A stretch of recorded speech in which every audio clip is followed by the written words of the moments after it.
to Storytime at the Little Red Barn. Today we're going to be reading The Christmas Blizzard.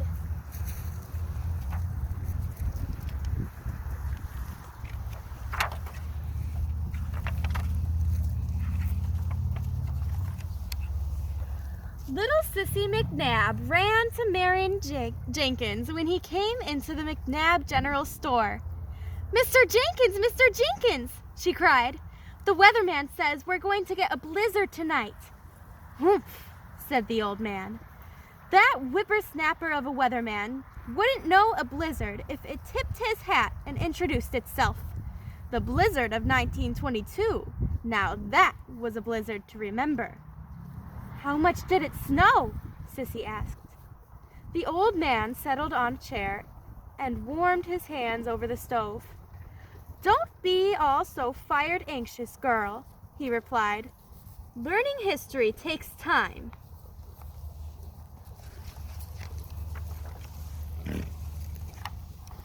That year, the weather was crazy. It was so cold that when my pappy dropped his sledgehammer, it shattered like glass.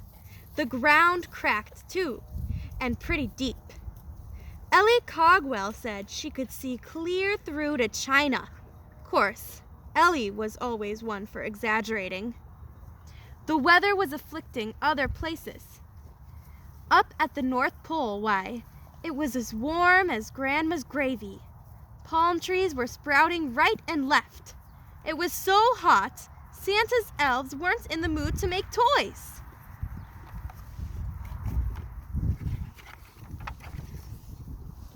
So Santa packed up and moved his whole workshop, elves, reindeer, and all. He looked for the coldest spot in the world and ended up settling right here. Said it felt more like the North Pole than the North Pole did. Turned out we almost missed Christmas that year. Cold as it was, it has been as dry as corn shucks since August. Not a cloud in the sky for months. No rain, no sleet, no snow, not a flake.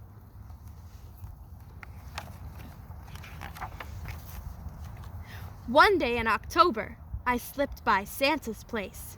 I peeked in the window to see if he was making that shiny red sled I wanted.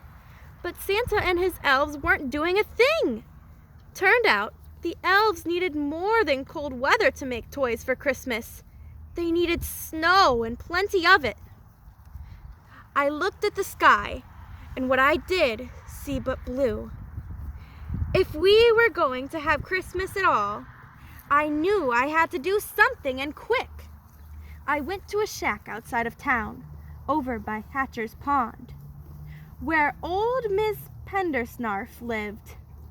It was rumored she could cast spells. I knocked, and the door creaked open. Miss Pendersnarf seemed old enough to be Santa's granny. Her hair was piled up like a rat's nest, and she was so squinty-eyed I couldn't tell for sure if she had eyeballs or not. She looked awfully scary. "What is it, boy?" she croaked. I gathered my courage and told her why we needed snow. Miss Pendersnarf agreed to help. She pulled bottles of dried herbs off the shelf and stirred them together in a bowl. She lit a match, and the herbs flared up, then fizzled and smoked. Miss Pendersnarf smiled a snaggle-tooth grin. "There's gonna be a wind," she said. "A strong wind. That's all you need, boy. Nature will do the rest."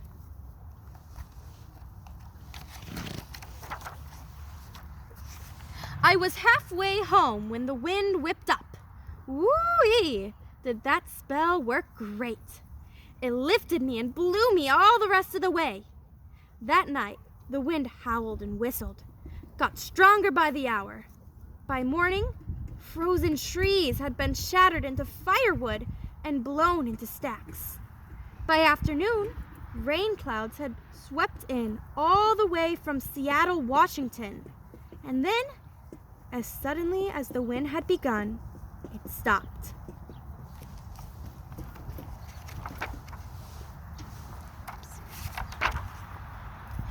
Those Seattle clouds were bursting with moisture. I figured it would start snowing right away. Santa and his elves must have thought so too, 'cause they perked up and started cranking out the toys. But nature wasn't through with us yet. Those clouds looked heavy, but they didn't do a blessed thing.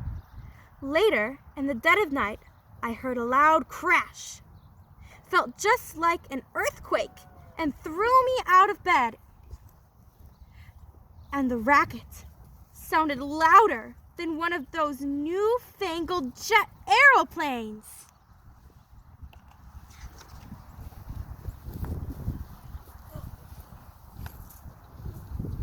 Come to find out, those clouds had froze solid, crashed right to the ground. One of them even squashed the roof of Jed McDonald's barn. It exploded, scattering cows as far as 4 miles away, and some up in trees to boot. Jed sure had a hard time collecting those cows. You should have seen this town, girl. Dark, lumpy, frozen clouds were lying all over the ground, and they were as slippery as a weasel in a grease pit, too. It was so slippery, Santa's reindeer wouldn't be able to get off the ground to deliver toys. I had work to do. I decided to force those clouds back up in the sky, so I slid all over town, lighting bonfires with the frozen stacked firewood. Everyone pitched in and helped. Wasn't long before those clouds started thawing out, and when they did, they rose back up in the sky where they belonged. We kept the fires going round the clock till it finally warmed up enough to snow. And by George, it snowed like there was no tomorrow. Flakes as big as dinner plates. Flakes as fat as turnips. Flakes rounder than a Thanksgiving turkey. Flakes fluffier than a long-haired barn cat. Why, those Seattle clouds snowed up a blizzard for 2 whole weeks. By the time the storm had ended, the houses were all covered. The doors were snowed shut, so we climbed out the chimney and started shoveling. We finished 2 days later, just in time to see the elves load Santa's sleigh on Christmas Eve.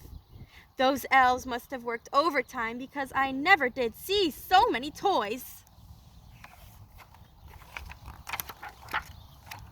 On Christmas morning, I woke up, and there under my Christmas tree was the red sled I'd asked for. Old Miss Pendersnarf got a sled too, and we had fine times racing down Dead Man's Hill. We sledded all spring and into the summer.